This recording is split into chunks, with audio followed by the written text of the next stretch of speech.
Vocês sabem que eu estou fazendo doutorado, né? Trazer de primeira mão para vocês aqui um dos resultados da minha tese. Eu fiz uma revisão sistemática de contaminações químicas na água para consumo humano do Brasil de 2012 a 2019, tudo que tinha de pesquisa. E aí eu encontrei 78 parâmetros diferentes de contaminações químicas na água para consumo humano. As pessoas beberam essa água. E dentre essas contaminações químicas, cerca de 55 poluentes emergentes, que não são regulamentados pela legislação. Até mesmo na questão dos próprios protozoários, a gente faz inspeção, né, e vai olhar como é que é o sistema de tratamento. A gente encontra normalmente estações de tratamento antigas, projetadas apenas visando eliminar esse risco bacteriológico. Então é uma situação muito complicada, né? E são obras de engenharia caras, de longo prazo, requer investimento. O investimento no Brasil em saneamento é ínfimo perto do que precisaria ser. Então a gente não conseguiu nem universalizar a coleta de esgoto, nem o abastecimento de água potável, não é universal. Não é universal, porque então, infelizmente a zona rural a gente sabe que infelizmente ainda não tem uma água tratada, né? Às vezes nem o urbano é muito precário. Eu acho que tinha que ter um investimento, tinha que ser uma prioridade. Isso impacta muito a vida das pessoas. Só que quando você não tem, você não consegue medir quantas doenças você deixou de ter por causa do saneamento, é difícil para você mostrar para o gestor a diferença que faz ter ou não um saneamento de qualidade.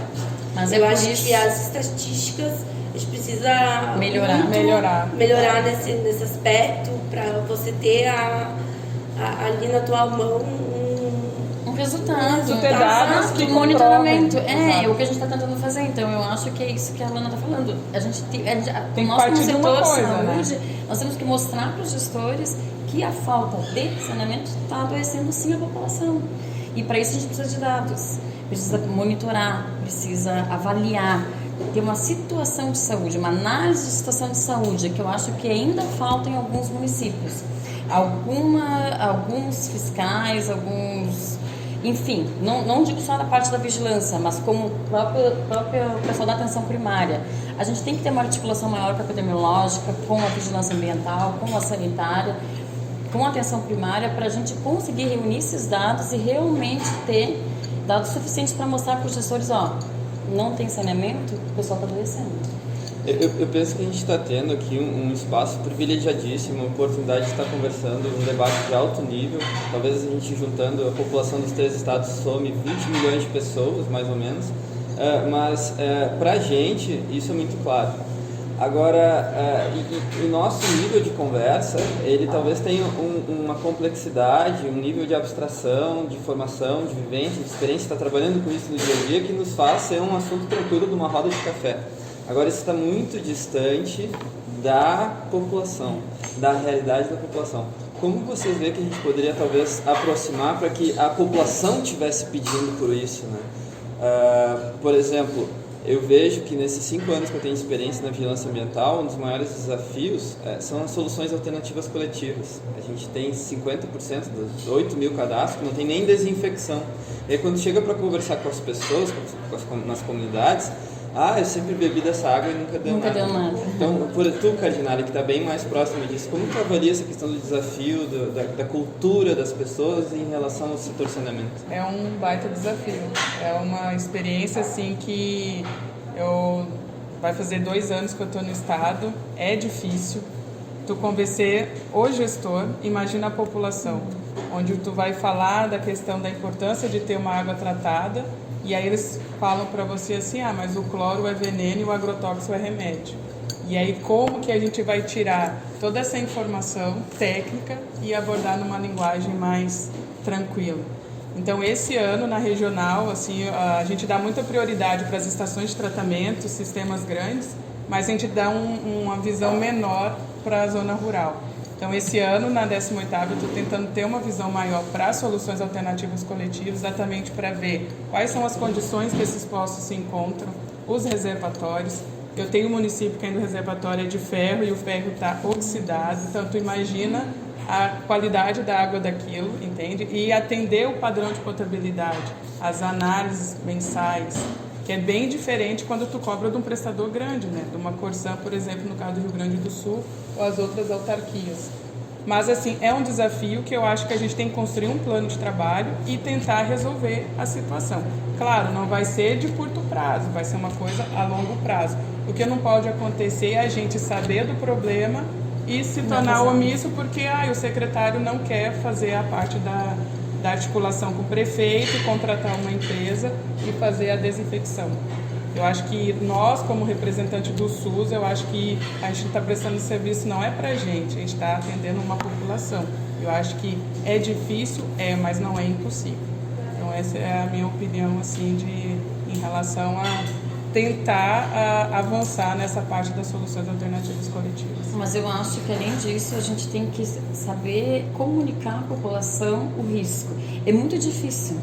Nós, como temos uma linguagem muito técnica, chegar essa informação de uma maneira que a população entenda que aquilo ali realmente tem um risco à saúde delas, é um desafio. Então, como a gente comunica um risco? Por exemplo, de uma falta, né, de desinfecção, uma falta de tratamento. Para nós é algo ainda bem difícil de qual a melhor maneira da gente fazer com que as pessoas entendam dos riscos que eles estão correndo de não tomarem uma água tratada. Que doenças que estão vinculadas a isso, ou qualquer, não, né? São N desafios. Então, a gente até teve um problema no passado, que a gente, com uma cidade próxima daqui, teve uma gruta interditada pela vigilância, então a população foi toda contra o nosso trabalho. Então, nós tivemos que ter todo um trabalho contrário para explicar para eles que a gente não estava fazendo isso para diminuir o turismo nem nada, mas sim para prevenir, né, doenças futuras naquela comunidade que estava tomando água com presença de bactérias. É que eu penso que a gente vem de áreas de formação que talvez são muito duras, né? E muito lidar com dados mais técnicos.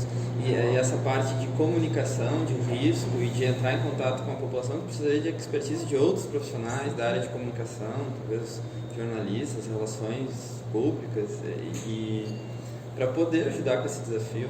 Eu vou colocar um ponto a mais nesse desafio, que agora a gente está vivendo uma época das pessoas estarem sendo anticientíficas, não acreditando mais na ciência, desacreditando a ciência, pior ainda, com uma divulgação fake news, uma teoria conspiratória, sabe, que antigamente não se ouvia falar, e agora com essa facilidade da informação girar e você colocar, por exemplo, no Facebook, a mesma postagem de alguém que não tem formação nenhuma, que não tem qualificação nenhuma para falar do assunto, ela está na mesma patamar de um expert, de um doutor.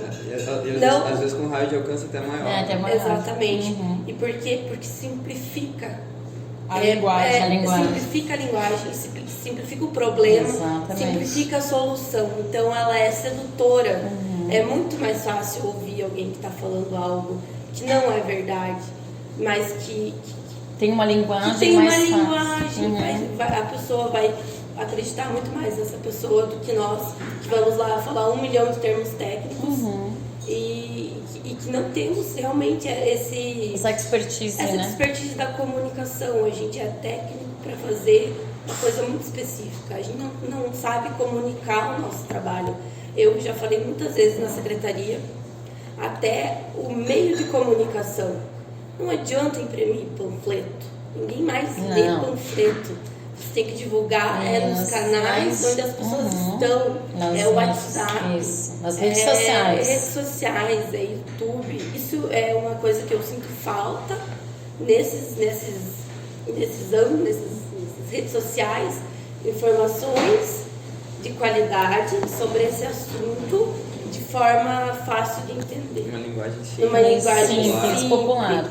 Porque primeiro a gente não tem tempo, sabe? Eu Queria gostaria ter só muito um de pessoal de comunicação para fazer isso, usando as nossas informações verídicas, técnicas, mas que fizesse essa comunicação. De uma forma palatável isso. também. Não adianta querer jogar um monte de dado da população Eles não vão entender. que eles não vão entender. Você tem que abordar de uma forma diferente. Sei lá, ser mais palatável, sabe? Misturar com uma cultura pop, misturar com alguma coisa, não sei com o que tem que misturar. Mas que vamos entender. Mas que atinja, que as pessoas se interessam em saber. Quando eu começo a falar, às vezes, com as minhas amigas, por exemplo, que não sabem o que eu faço, eu começo a explicar, elas falam, nossa, mas que interessante, a gente não fica sabendo disso. Não, a maioria da população não sabe o que a gente faz. Não sabe o que a gente faz, não sabe que a Secretaria de Saúde tem um papel importante ali na qualidade da água, né?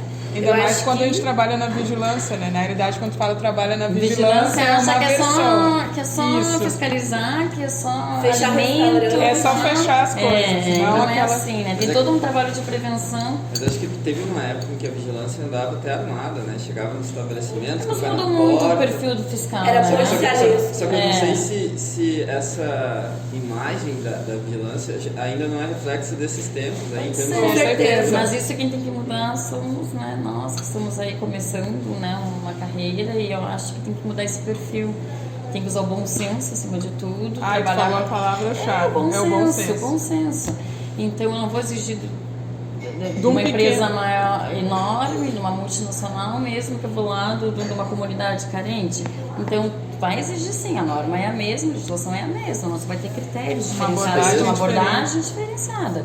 Então a gente tem que mudar esse perfil, sabe? E mostrar para a população que a vigilância não é mais aquela coisa burocrática, mostrar o aspecto educativo Educação de e prevenção. saúde. Perspectiva pedagógica. Exatamente. E que a gente está ali, nós estamos trabalhando em prol deles, né? Exatamente. Para prevenção. Aí, e monitoramento e um alinhamento com os outros órgãos. E eu acho que cada vez mais a gente está tendo esses avanços aqui, como a gente está fazendo agora, né? Trabalhando entre os estados, aqui trocando informações. Eu já acho que é muito enriquecedor, né? É. Te dá várias ideias assim de coisas que vocês fazem no Paraná ou aqui em Santa Catarina da gente adotar no Rio Grande do Sul. E vice-versa. Exatamente. Ah, verdade, genial. Eu queria agradecer muito pela presença de vocês, por vocês terem topado a gente ter esse bate-papo do Café com Zine. Quero convidar quem está tomando esse café com a gente para que acompanhem nas nossas redes sociais. Então, muito obrigado, meninas. Nós que agradecemos.